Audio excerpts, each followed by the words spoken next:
It's the final round of the 2014 US Women's Open, and Michelle Wie is soaked in champagne. The Ladies Professional Golf Association has a tradition of dousing the winners of its tournaments in liquid. Sometimes these days it's water, if the victor is underage or inclined towards sobriety. But sometimes only the best will do. And Michelle Wie's victory was very definitely a champagne occasion. Long awaited, richly deserved, and despite some jealousy and upset along the way, enormously popular with her rivals.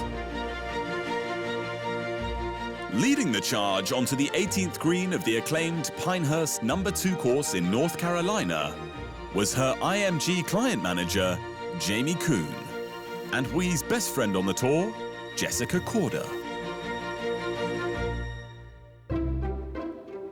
Korda had missed the cut in the Open, but such was her friendship with Wie that she stuck around for the weekend and was ready to celebrate. Only fitting, because Korda's pathway to professional golf, turning pro at 17 in 2010, had been infinitely smoother for the bumps and pitfalls Wie had endured in the tumultuous early years of her life in golf. Lexi Thompson, Lydia Ko, Brooke Henderson, and more recently, Lucy Lee, have all since broken age records set by Wie, and have all benefited from her pioneering journey. Not just an inspirational story, but a cautionary tale. At 13, Wie became the youngest golfer to make the cut in a major, the 2003 Kraft Nabisco. And not just make the cut, but fire the lowest round 66 on Saturday to play in the final group on Sunday. Despite tiring in round 4, she still finished top 10.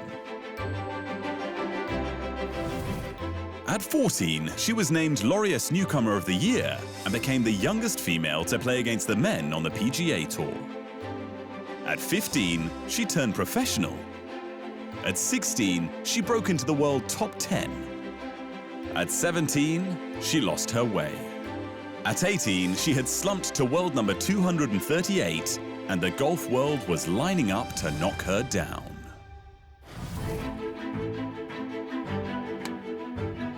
The mistakes made in her youth were largely not of her own doing.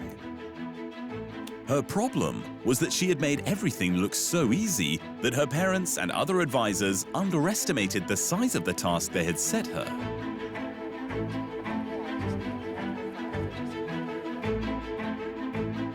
Already 6 foot tall at 13 and out-hitting all the boys, Wie had come under the notice of Nike and other sponsors, offering the family million-dollar deals. Some PGA tournaments, looking for their point of difference in a crowded market, offered her invitations to play against the men. Her parents, naive to golf's demands, figured the LPGA Tour was small fry and sent their girl on a man's mission. She played 13 times against men for 12 missed cuts, including 8 on the US PGA Tour. In the one cut she did make, tied 35th on the Asian Tour, she earned $4,000, although her appearance fee was bigger than the winner's check. Jealous rivals on both the men's and women's tours were annoyed by appearance fees they felt weren't earned. And with her inexperienced father, BJ, caddying for her, she was inadvertently involved in a couple of rule and etiquette breaches. Initially, she held her form in her LPGA appearances. Between 2003 and 2006, she played 30 tournaments and missed just 1 cut. But the experiment against the men was a failure which gradually sapped her confidence. In 2007 and 2008, she missed 5 cuts against the women and didn't have a single top 10 finish. The girl who began her teens as the hottest property in golf entered the last year of them outside the world top 200. But by now, she was old enough for some independence and some decision-making of her own. She left the Hollywood talent agency which had represented her since she turned pro and signed with IMG. She went to qualifying school to earn her LPGA card and also immersed herself in a communications course at Stanford University.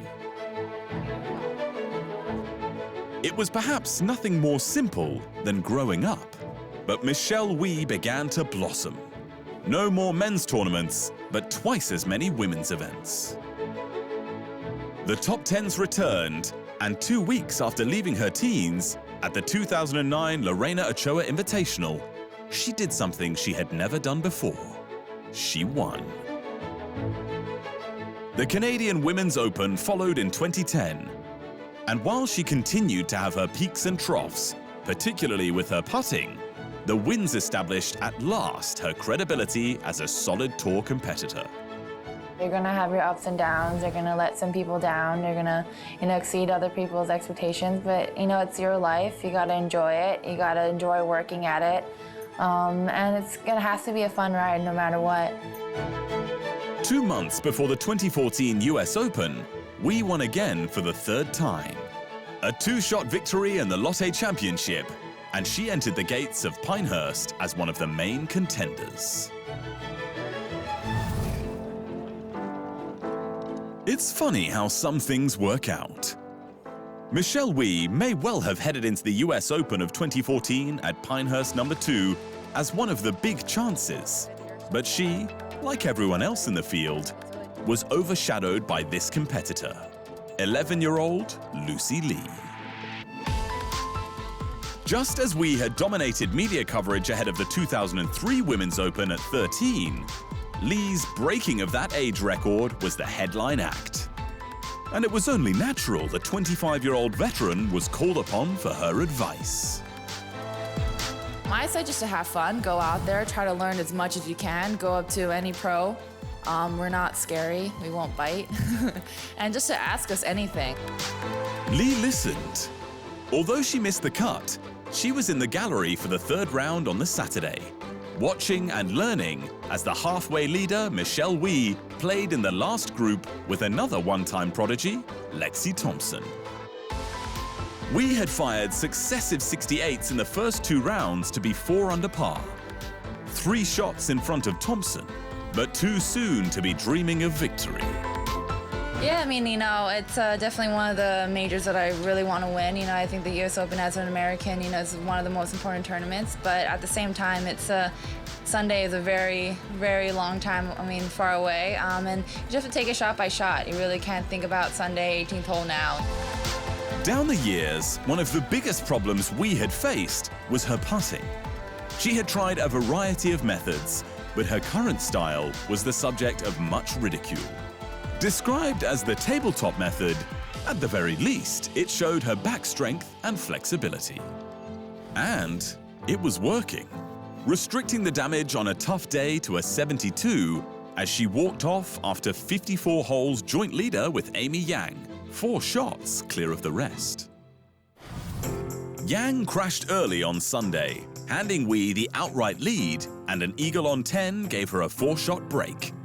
Even if from back in the pack, world number 1 Stacey Lewis had emerged with a run of birdies, shooting 66, but still 3 behind.